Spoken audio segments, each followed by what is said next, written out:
Hi, everyone. Thank you so much for joining us today for the film festival and to discuss this particular special film, Memoirs of a Black Girl. My name is Deja. I'm a reporter at the Globe. I cover COVID and social justice.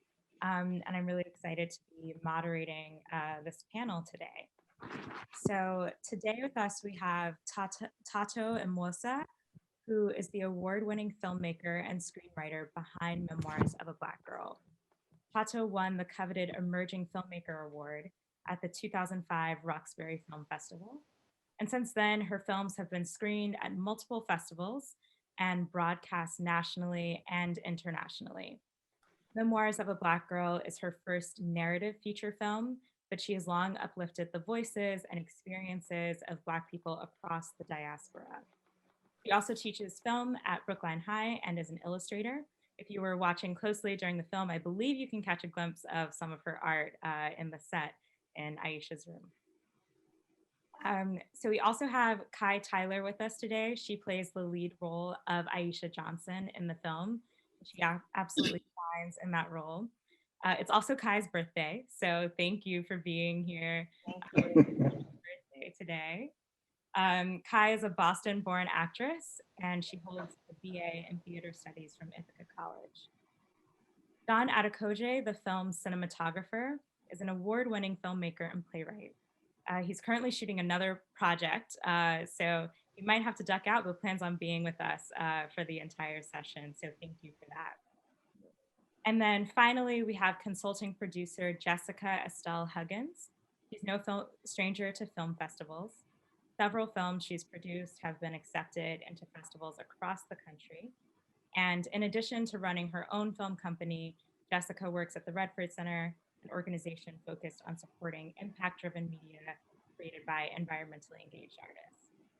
So, thank you all for your beautiful film and for sharing your time and your art with us today. Just as a reminder to participants, this event is being recorded and it will be distributed after the event. You can also use the Q&A tool at the bottom of your screen to send questions throughout. And we have Mary from the Globes team helping us sort through questions for the Q&A portion of the discussion. But now, without further ado, let's dive right into the film. One of the things that struck me kind of immediately was how much love and care went into showcasing Roxbury, where most of the film is set. We see murals, residential streets, local businesses, and everything is kind of washed in this beautiful summer sunlight, which I really loved. So for Tato and John especially, but really for everyone, can you speak to why focusing on Roxbury visually and thematically was important to you? Um, when I wrote this film, it was already sort of set in my mind that I wanted Roxbury to be the character because the school is in Roxbury.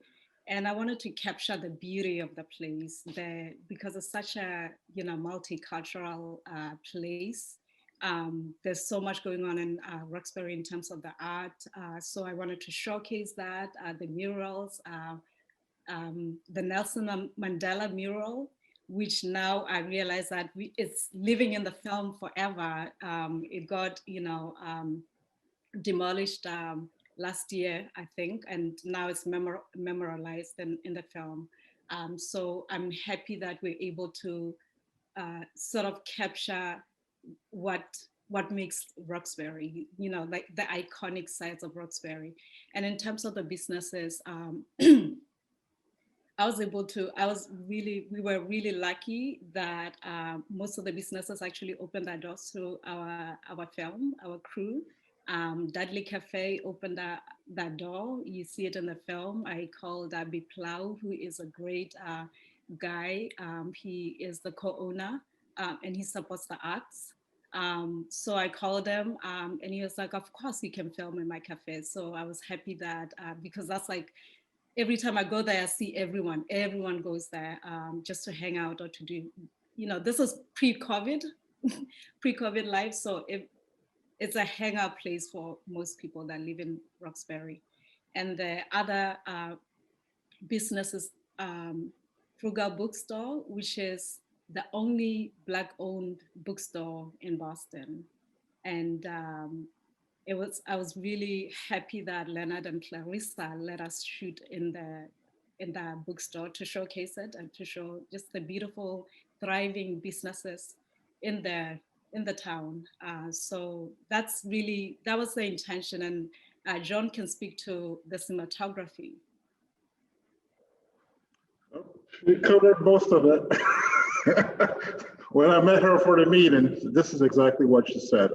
I live in Roxbury, so there's a particular eye being familiar with all the murals, just the businesses, being able to capture that on film was just exciting when she brought that up. And any opportunity that we had, we wanted to take advantage of it and show Roxbury in a very positive light. It's very important to be specific when you're making films. And the more specific you are, the better it is. And the fact that we were very specific about Roxbury and specific about this story just gels well together. Yeah, absolutely, that shines through. Kind of thinking about the bigger themes of the film, it's a coming of age film, and those have such a long history and tradition, but the genre is traditionally very white. And so I wanted to hear from everyone, what was important about making this coming of age film that centers a growing Black people? I would say I was intentional about because the film started with Aisha. I had the character of Aisha.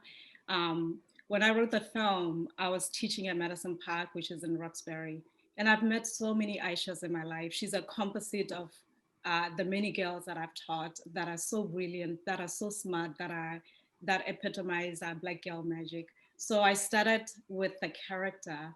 Um, and the reason why I actually really wanted to center Black girl is because I found as a teacher, because I teach film, I would seek out films that are set in high schools, and at the time there were very few, and even now there's still very few. And when I found some that were sort of set in urban areas, they really centered adults.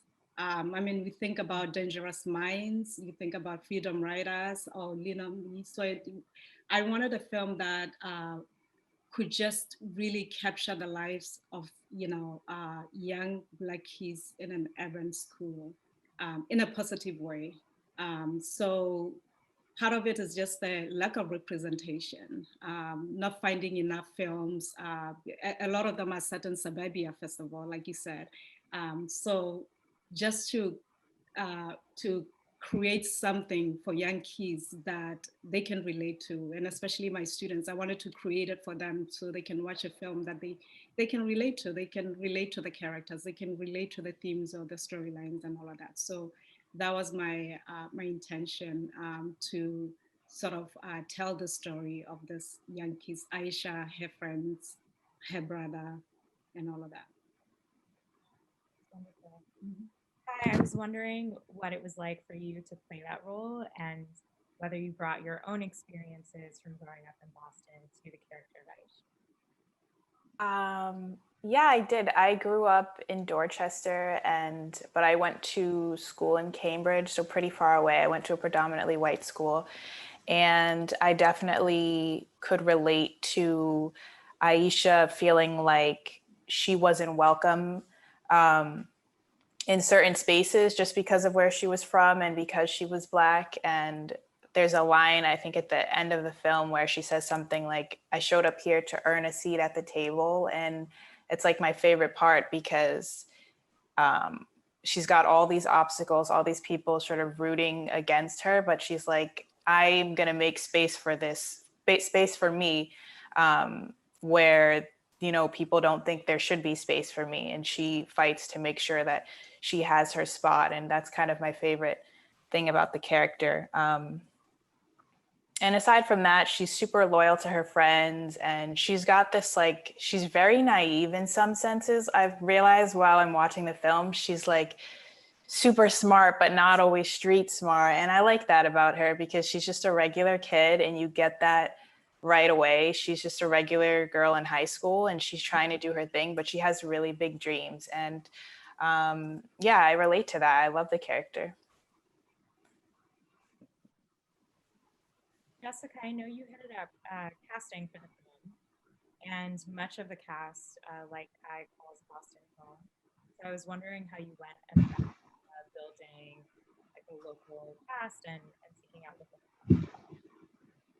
Yeah, thank you, Deja and Boston Globe and Rox Film for this opportunity. So for casting, well, funny thing is I'm from Boston. I was gone for a couple of years for school and different film projects.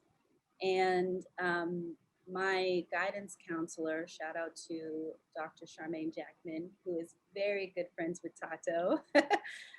When I let her know that I was coming back home, she was like, I have a friend, a film friend that you should connect with. And so I met Tato only a month after being back home. And I thought it was going to be like a casual, coffee, tea situation. But she dropped a 150-page script down to me and was like, I need a producer. And so in the midst of also needing a producer, she was looking for a casting director, which I also have experience in. So Tato and John had some young people in mind already that could audition for the film. Some that John has actually taught from Boston Arts Academy, and then some that Tato has seen from various productions around the city. So we kind of took those names on top of me excessively going through backstage and posting on Craigslist. And we had, I think it was like 3 sessions, Tato. I think it was like 3 or 4 casting sessions we had. And what one of the things that's magical about Memoirs of a Black Girl is that it's mostly young Black and brown people that are from Boston. And for most of them, it's their first film, let alone their first feature. So you get to see a lot of their magic on screen for the very first time. And I think Memoirs of a Black Girl has huge potential to be kind of like that classic film that people talk about, set in Boston, because a lot of people outside of New England in particular think that they think of like the Wahlbergs and like, I don't know, Bobby Brown when they think of Boston. And there's many more. There's many more stories that are dynamic to tell. So yeah.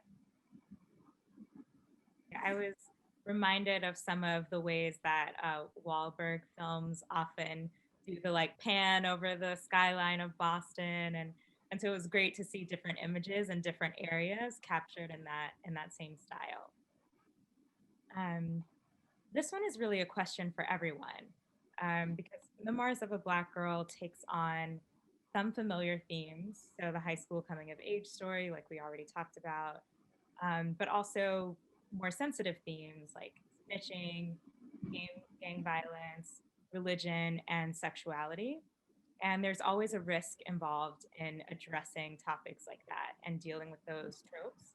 And so I wondered how each of you thought about, kind of taking that risk and challenging familiar narratives and pushing the boundaries of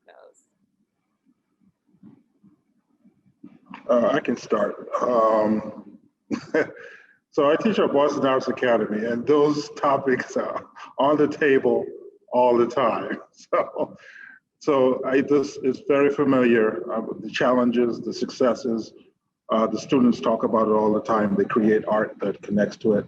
So to me, it just made sense that this should be out there. I do not like when we kind of sugarcoat things and hide them in the closet and not address what's happening in modern day society. I think it's important to do this if you're an artist. We call it courageous, but I just think it's just truthful and just being honest. And I think that it's very important to do that. So my connection with young people is that this is what's going on. This is what's happening, and there's no reason to hide it. Yeah, thank you, John, for that. I agree. I think we do tend to sanitize because we want to protect the kids, but the kids are so, at that age, they speak like that, you know, because I grappled with that too. It's a great question. I wondered if I needed to show some of those, the things that I showed in the film. But this is reality. And these things need to be, like John said, they need to be talked about. We're educators, we're both educators. We see what happens, even in Brookline, where I teach the kids that vape, you know. So this is just not unique to certain schools. This is across the country. You know, kids are doing drugs in school. The people that are influencing school kids, you know, like Terrell, who was distributing drugs in school. There's like outside influences.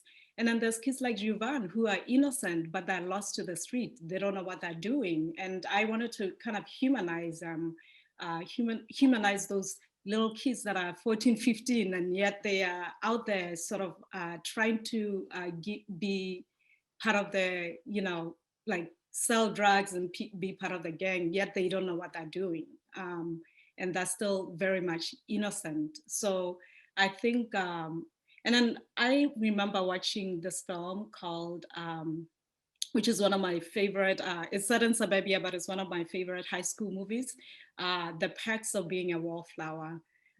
This film went all in. I mean, it just addressed everything without sugarcoating, without, you know, sanitizing anything. And I really like to show it in my classrooms, just because it's so honest, and we have such great discussions with kids after that. After viewing the film. And I hope that this film would also shed a light into, you know, what the kids are doing, the truth, like John said. Absolutely. Yeah, that's great. I think that one of the ways that I was picking up on how you were bringing that depth was because even though Aisha is the main character, we see what's going on in the lives of some of her friends, Marissa, Marcus, and other characters. And so I wondered like how you thought about kind of bringing that bigger outside world of politics and social dynamics into the individual kids that we're watching.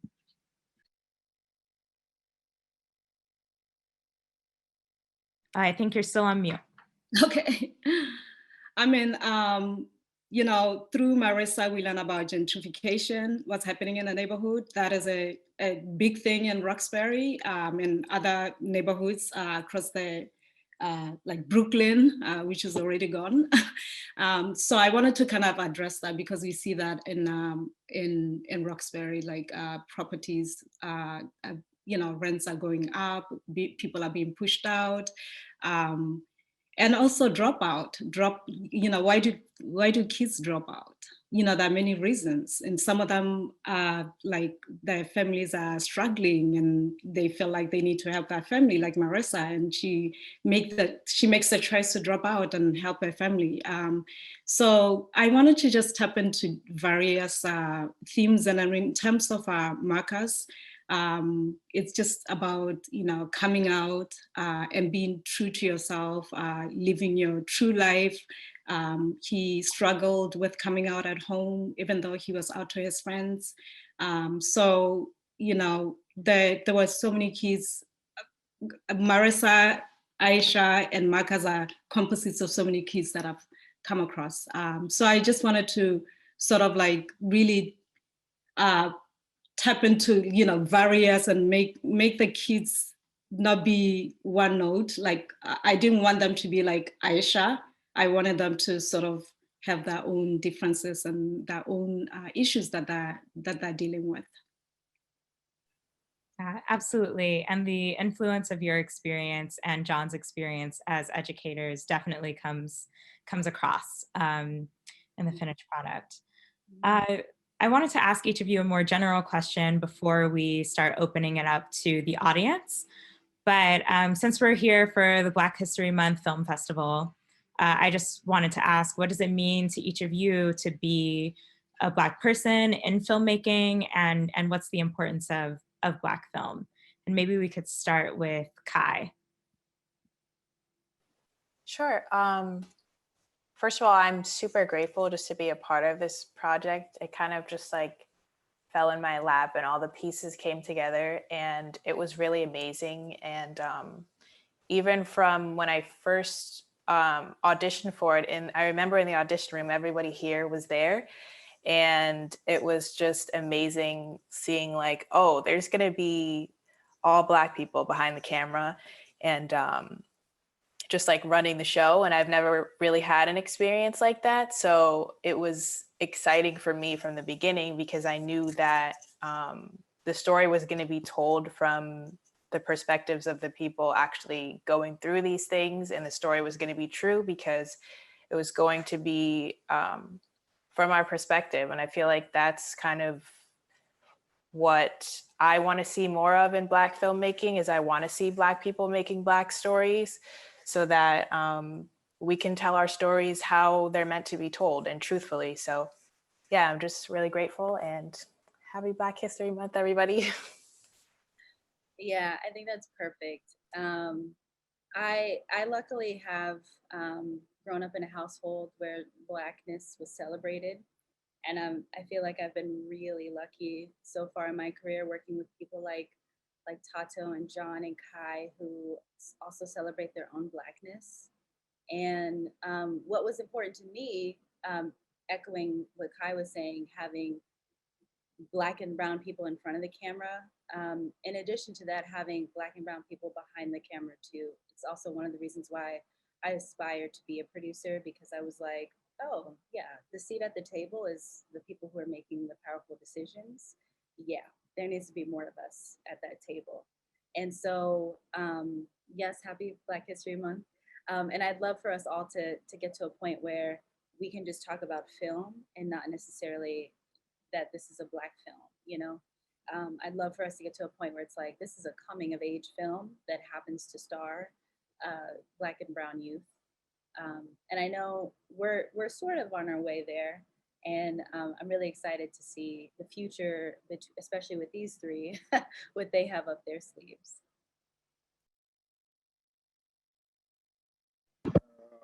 So I'll add to it. So I'm going to say again, I work at Boston Arts Academy. There's a reason for that. And I'm always telling my students, your stories are very important. I know we read plays from people that wrote stuff 30 years ago, 20 years ago. A lot of them are not Black. A lot of them are people of color. And you're practicing with that to perfect their craft. And I'm saying it's time that we switch that. It's time that we use stories like this to tell about what's going on in society right now. It's really infuriating when you see your students are not confident enough because of the way society has framed it. Right? They don't think their stories are important, and that's nonsense. Your stories are just as important as anybody else. The way we light these stories, one of the things that was very important is how we light skin. How do we make these characters look? Are they looking like they look on their Instagram page when they're doing their stuff?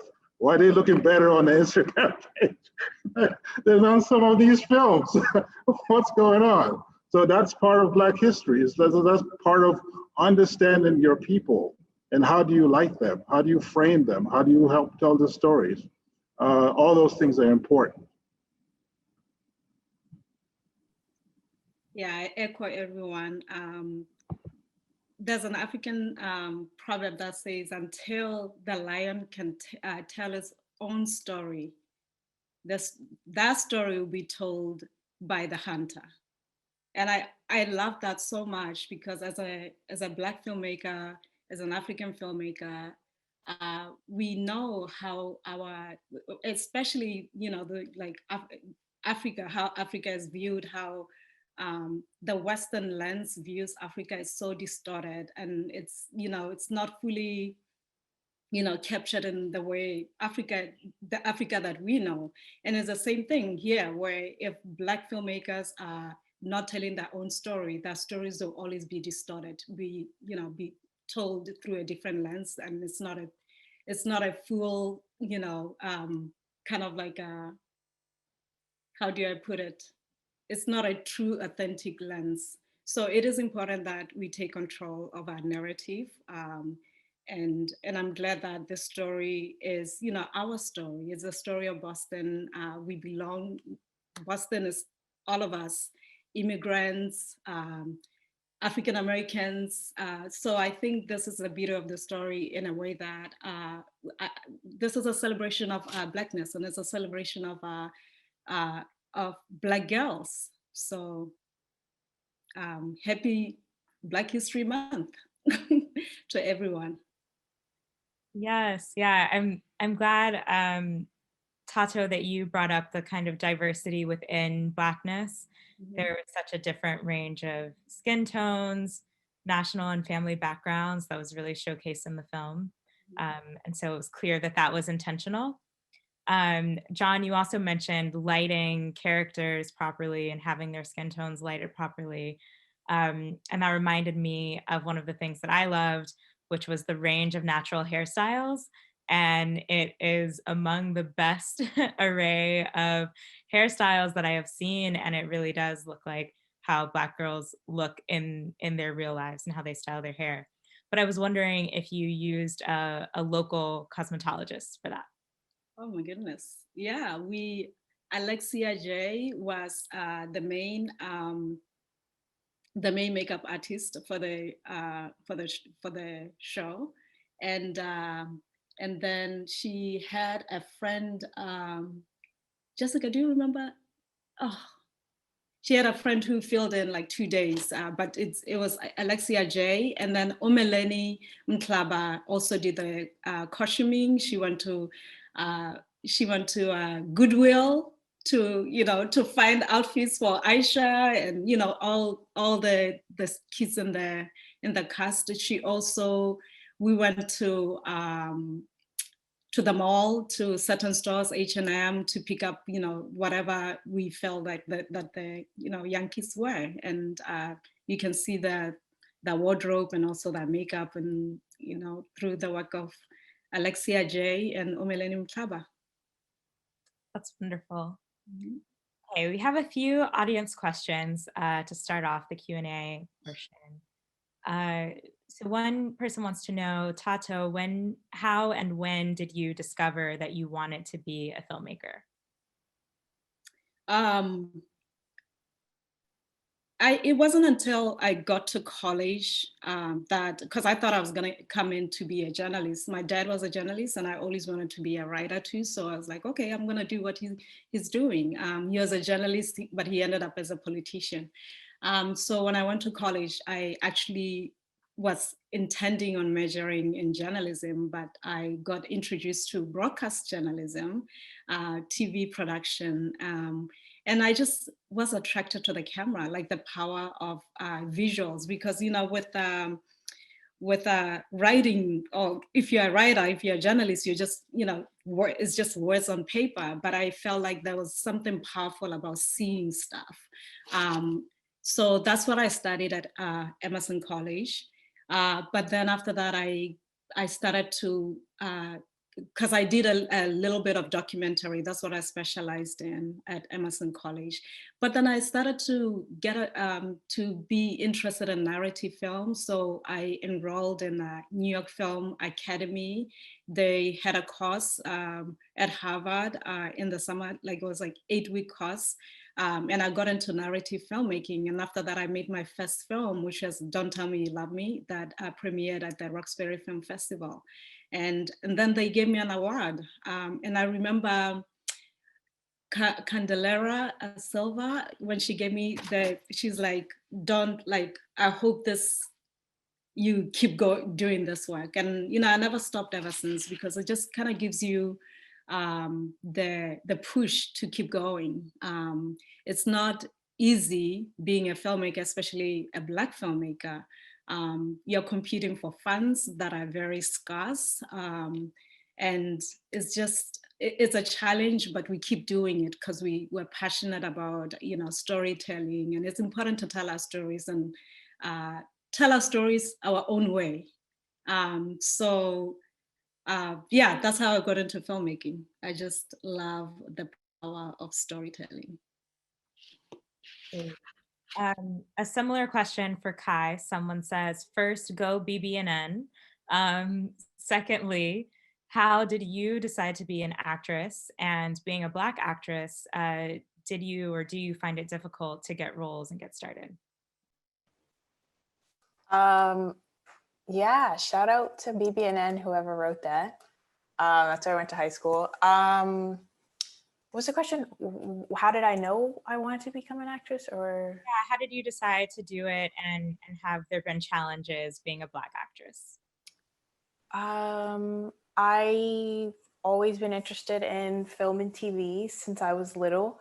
I grew up in dance and I also played a lot of sports, so I didn't really, I've always been sort of one foot in, one foot out with the acting thing for a while. But once I graduated high school, I was like, what am I actually interested in? And it always brought me back to TV, film, writing, acting, that sort of thing. So I think it's just always been in my head. And yeah, there's always challenges. Sometimes I think I will be faced with certain challenges about what type of roles I want to portray, like what's actually helpful to see. What roles do other people of color and Black people want to see a Black woman in? Because I think you have to be strategic about it because there's so many incorrect representations. So I'm always concerned about that. Also, I think it's just I'm just getting started, so I'm not trying to focus too much on what's difficult, but I definitely I'll read breakdowns where they'll say something like open to any ethnicity, open to any background, but the character, the script is very specific for someone that doesn't look like me. So it's hard in that sense where it feels like, they could look for something like me, but not really. So it's just about sort of getting in the room and just showing, hey, someone like me could play this character, whether or not that's what they envisioned. I'll just, show up and show what I would bring to the character. So yeah. That's great. One question is about the plot of the film. So, one person watching says, why did you have Aisha get in the car with the bullies? While I was watching, I found myself yelling at the screen, telling her not to get in. So maybe Tato, you can talk about the writing decision, and Kai, you can talk about how you acted that scene. Oh, I get that question all the time. Why did it's the fourth act, and I wanted to just kind of bring up the tension a little bit. Why did she jump in? The thing is, Aisha is the type of person who her eyes were on the prize. She needed to get to where she wanted to go. And the minute she gets the text that says the bus is going to be late, she knows that she's probably going to be late for her interview. And for her, that interview is the most important thing at that moment. And I think she makes that decision without really thinking through, because the girls are convincing her that they're apologetic and they are like, we're sorry, it won't happen again. So I think part of it is like, okay, they are they said that done, we've done all we could. And she needs to get to her interview. So she just makes the decision to jump in. And I think it was naive for her to jump in, but that's what happened. So part of it is just creating that even more, like a bigger barrier for her to sort of, how is she going to, as a writer, I was just trying to just put in one last big barrier before she sort of like overcomes. So. Yeah, yeah. And I saw that as one of those moments where the structural kind of collided with the personal and individual a lot, because there's the challenge of the bullies, but then also buses not working is a real problem that real people, especially marginalized communities, face every day, and it can be that life-changing moment. Um, and Kai, I was wondering, since you did bring up before that you're like Aisha's a little bit naive, how did you think through acting that moment? Yeah, I feel like even before that scene, it's been established that she's a little bit naive in just how she carries herself, and the bullies sort of, they get away with more than they should just because she doesn't think things through and she always sees the best in everybody. But I think, yeah, the bus being delayed, and there's nothing more important than this interview. Like, you see that throughout the whole movie. There's just nothing more important than getting to the interview. And then something else I was thinking that I considered when she does get in the car is the fact that dynamics with mean girls in school can be really complicated. They're not so black and white, like these girls are always really mean to me. It's kind of that thing like, oh, maybe you're kind of in the clique today or and not tomorrow, and maybe you're cool right now, but they're going to talk about you behind your back. So it's kind of this weird, especially in high school, it's kind of this like weird feeling of I just don't want to cause trouble. I want to fit in. I don't want to be looked at like a weirdo. So she just, I think it's just a spur of the moment, gets in the car, makes a silly decision. So yeah. Yeah. A question that feels like a little bit of a pivot, but I think is kind of related is, what's the meaning of community in this film to each of you?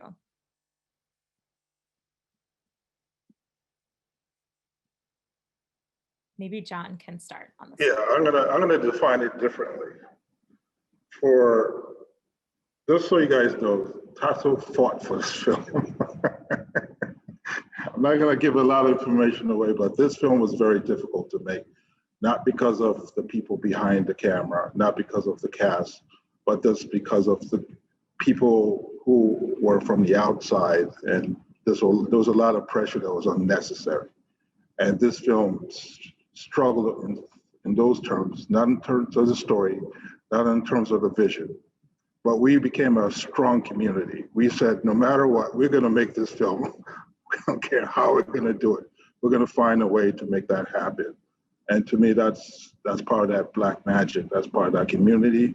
That's an expression of where we live. That's an expression of the different communities that we represent.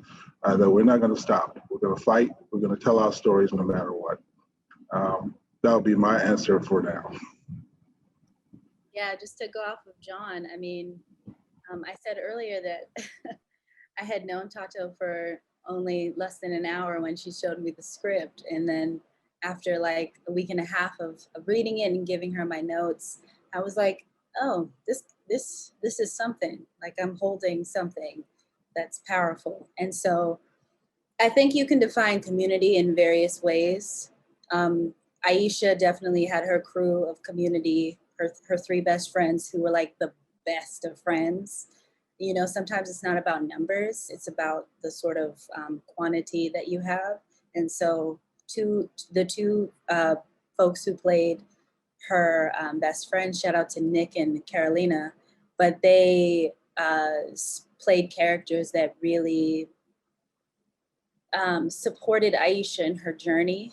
And then Aisha also in turn supported them in different kind of ways throughout their journey.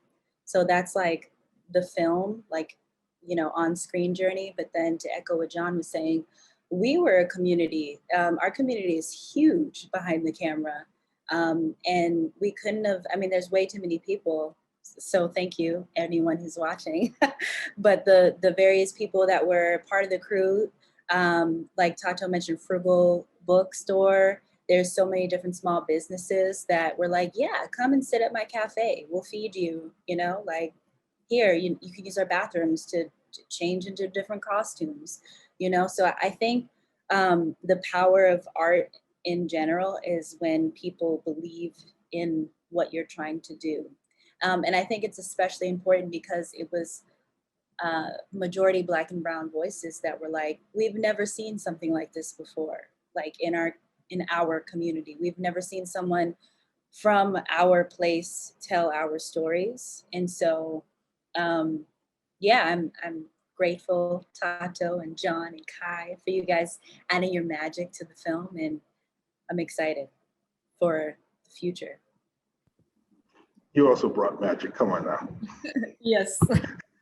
You were great, Jessica. And I also want to just Jessica and Cindy, who's not here. She has a new baby, newborn. She was great day to day. Cindy worked really hard. So I want to give a shout out to her.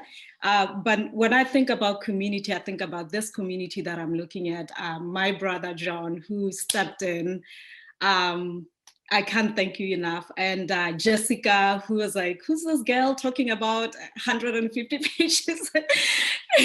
She looked at me like I was crazy when I told her that I want to shoot it in the summer. And she's like, it's March and you want to shoot a feature film? No, nope, it was June when she hit me up. Was it June? Okay, I don't know this. You looked at me like it was crazy. And I was like, you gotta believe. But anyway, so I do want to acknowledge the community, because I always say this was a homegrown film. This was supported by the community, the Roxbury community, Medicine Park Development Corporation.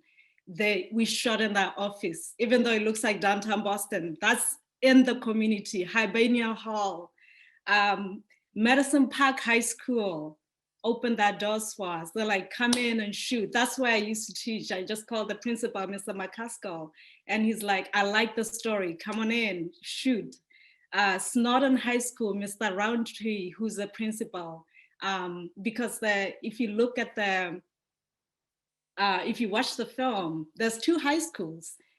In the hallway is 1 high school. In the classroom is another high school. So we kind of, went to, because of time and all of that. And of course, we mentioned Dudley Cafe, Frugal Books, and all this, small businesses that rallied around us and helped make this film happen. So this is really a community film. It's homegrown, and my friends and families, the families that open the doors to us. My friend Jeanette, whose house we shot in. My friend Iawa and Robert, we shot in their house. So I just felt like the community really supported the film. This is not an industry film. This is not supported by, Hollywood by any means. We just wanted to make a film, and everyone said, we'll help you get it done. And I'm really thankful. Every time I look at this, I just get so touched by how much support we got from our friends and family. Jessica's grandma, I want to thank her because she prayed the moment where we didn't know that we're gonna make this film, where we paused and we were like, we were so low at that point. Jessica called me and she was like, my Nana has been praying for us. We're gonna be okay. So Nana, I thank you if you're watching. Thank you all so much. We are just at time, but it's been wonderful to be in discussion with each of you. I can't wait to see the work that you continue to do in the future. And thank you also to the audience for joining and being here with us. And I hope to see you all at future events. Thank you so much. Thank you so much for inviting us. Thanks, everyone. Thanks to Roxbury Film Festival, Lisa Simmons, Boston Globe. It's an honor. Thank you. Absolutely. Thank you. Appreciate it.